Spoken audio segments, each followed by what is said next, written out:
Imagine this. You're sitting across a college alumni and you get asked a question that keeps your mind racing. You're worried. Should I answer? Should I not? You're frozen, right? Should I rumble? What should I do? Take a deep breath and deliver an answer so good that they have no option but to remember you. So let's dive right in. Okay, so first things first, a college interview from any college is just a conversation.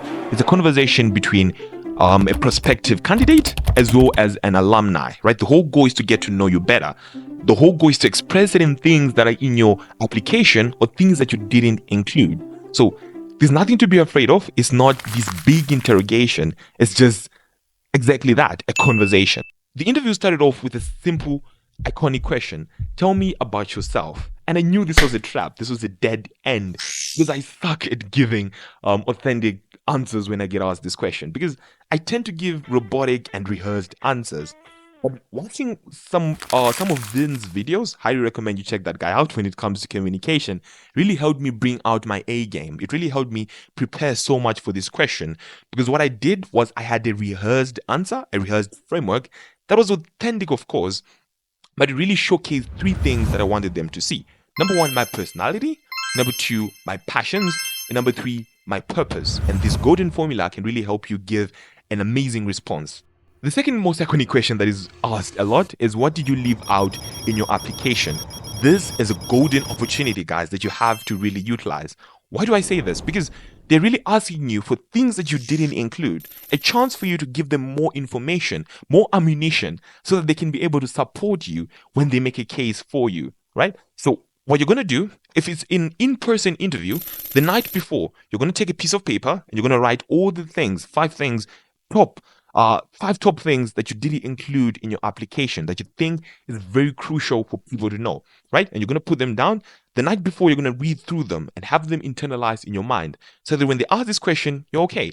If it's a Zoom meeting, they're besides you when you're having that Zoom meeting, so that when that question is asked, you refer and you just give them the answer, right? In a natural, relaxed manner, right? It's important for you to do that because it really includes all the different things that you didn't include, and it really helps them have a condensed answer that they can present also when they're writing their own notes about how the interview went. So really, really try to utilize that. Now, here's where things went downhill, right? I was asked the question, do you have any further questions to ask me? Because the interview was almost over, and I was supposed to ask a couple questions so that for the remainder of the 15 minutes, we have some things to say. I didn't have genuine questions. I didn't prepare for that. And I just feel like I have to answer. So I gave two questions. I asked you two questions. She responded very quickly. And I'm seeing that I'm left like 10 minutes or something. I panic, right? I freeze and I just keep quiet, right? She's also quiet because she has no questions for me. So it's just this awkward silence that's between us. And she was just like, okay, it's over, I guess. Thank you so much for your time. I hope to connect with you once you've got into Harvard. And I was like, oh my gosh, this is it. This is over, right? I panicked.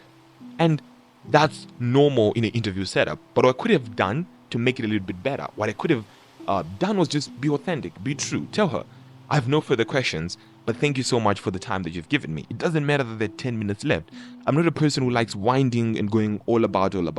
I'm a person who's a bit direct. So that implies I have very limited amount of time in which I can be able to converse with someone. And that's normal, right? Certain people are like that.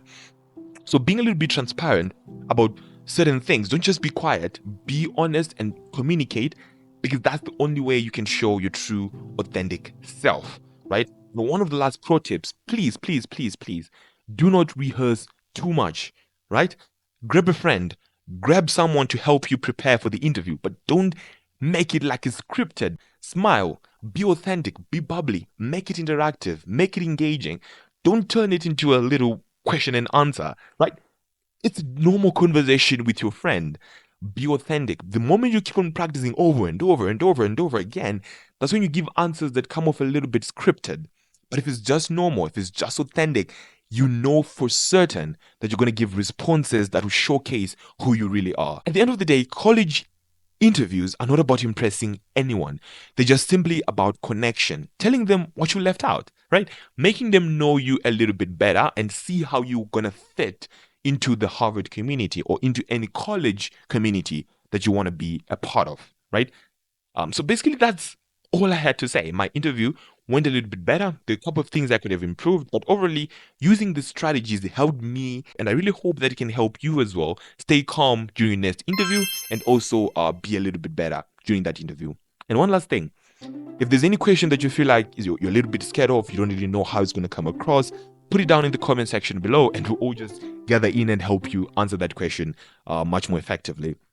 But I really hope this was valuable. And if you want to see a video about the essay that helped me even get to this level and be confident about my own interview process, check out this video where I explain that. But thank you so much for watching, and I'll see you guys in the next one.